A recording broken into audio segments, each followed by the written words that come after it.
Hello everyone, the iceberg analysis के digital platform पर आप सबका स्वागत है। आज के सेशन में हम एक और इंटरेस्टिंग टॉपिक पर डिस्कस करेंगे।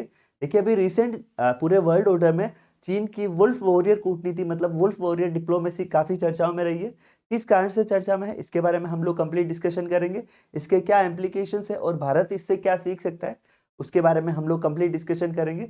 तो देखिए, चीन की वुल्फ वुल्फ वॉरियर जो डिप्लोमेसी है, ये एक तरह की एक एग्रेशन पॉलिसी है जिसके द्वारा किसी दूसरे देश के साथ एग्रेशन के साथ नेगोशिएशन की जाती है, ताकि सामने वाले देश को प्रेशर में लाके, दबाव में लाकर अपनी बातें मनवाना इसका प्रमुख उद्देश्य रहता है। तो ये अभी रिसेंट चर्चा में अमेरिका के साथ ट्रेड नेगोशिएशन में चर्चा में रही है। यहाँ पे सबसे इम्पोर्टेंट बात करें, चीन के कॉमर्स सेक्रेटरी है ली चेंगांग। तो ली चेंगांग इस डील में काफी चर्चाओं में रहे। अपन सबसे पहले बात करें तो देखिए, 2025 में जब से डोनाल्ड ट्रंप राष्ट्रपति बने, उन्होंने चाइना पर लगातार बड़े हाई टैरिफ लगाए, जैसे 125% टैरिफ लगाए। इसके बाद में चाइना ने काउंटर करते हुए उनपे उनसे भी ज्यादा टैरिफ लगाया।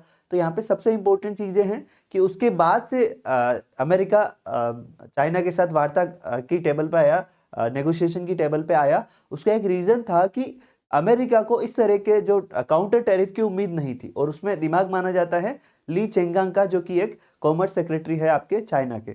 यहाँ पे अभी लगातार अमेरिका चाइना के बीच ट्रेड नेगोशिएशन हो रही है, और उसमें ली चेंगांग की भी एक महत्वपूर्ण भूमिका है। तो यहाँ पे वुल्फ वॉरियर डिप्लोमेसी से चाइना ने अमेरिका को एक तरह से काफी हद तक ट्रेड के मामले में काउंटर कर लिया है, काफी हद तक अपने अकॉर्डिंग चलने पर मजबूर कर दिया है।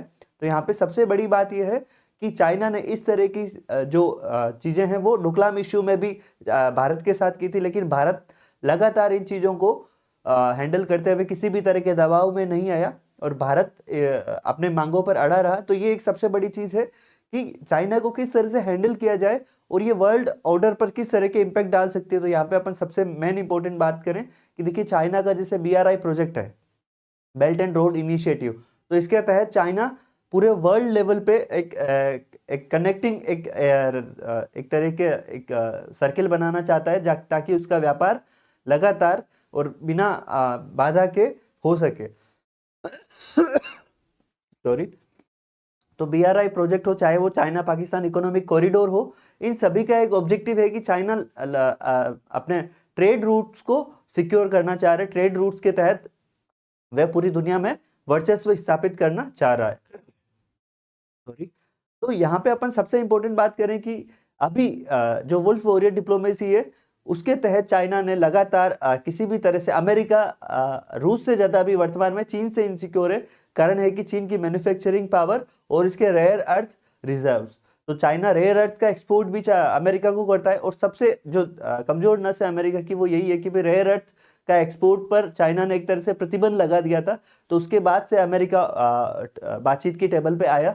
तो यहाँ पे सबसे इंपॉर्टेंट चीज है कि वुल्फ वॉरियर डिप्लोमेसी में ये देखा जाता है कि सामने वाले की सबसे कमजोर नस कौन सी है, और उस कमजोर नस को ही प्रेशराइज करके वह अपनी बातें मनवाने में कामयाब रहता है। तो चाइना को अमेरिका की कमजोर नस पता थी, और उन्होंने उसके अकॉर्डिंग ही उनके साथ डील किया, और अमेरिका बातचीत की टेबल पर भी आया, और चाइना के अकॉर्डिंग ही उनके डिसीजंस हो रहे। रीजन है कि जैसे अमेरिका चाइना से चाह रहा था कि उसके लिए एग्रीकल्चर सेक्टर खोला जाए, लेकिन इसके काउंटर में एग्रीकल्चर सेक्टर खोलने की बजाय चाइना ने उनके दालों और सोयाबीन के निर्यात पर भी प्रतिबंध लगा दिया।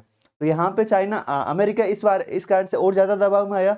अमेरिका लगातार भारत से भी ये मांग कर रहा है कि चाइना से हो रहे नुकसान को अमेरिका किसी भी तरह भारत से सेटल करके अपना नुकसान की भरपाई करना चाह रहा है। तो यहाँ पे ये एक वुल्फ वॉरियर डिप्लोमेसी है कि दुनिया का सुपर पावर देश भी चाइना के सामने एक तरह से बातचीत की टेबल पर आने को तैयार है, और उनकी जो शर्तें हैं उनको भी मानने को तैयार है। तो यहाँ पे भारत के लिए सबसे पॉजिटिव ये है कि अभी वर्तमान में भारत सरकार डोनाल्ड ट्रंप के राष्ट्रपति बनने के बाद से किसी भी तरह के दबाव में नहीं आई है, और ये भारत के लिए बहुत पॉजिटिव बात है, क्योंकि डोनाल्ड ट्रंप की भी जो डोनारो डॉक्ट्रिन है या एक एग्रेसिव पॉलिसी है कि वो किसी भी तरह से दबाव बनाकर या ह्यूमिलिएट करके अपनी बातें मनवाने की कोशिश करते हैं, लेकिन भारत अभी तक किसी भी तरह की बात प्रेशराइज होके मानने की स्थिति में नहीं आया। चाहे वो ऑपरेशन सिंदूर में अमेरिका को क्रेडिट देना हो, तो भारत ने इस मामले में साफ कहा कि ऑपरेशन सिंदूर दोनों देशों के बीच किया गया एक समझौता है, इसमें अमेरिका की कोई भूमिका नहीं है।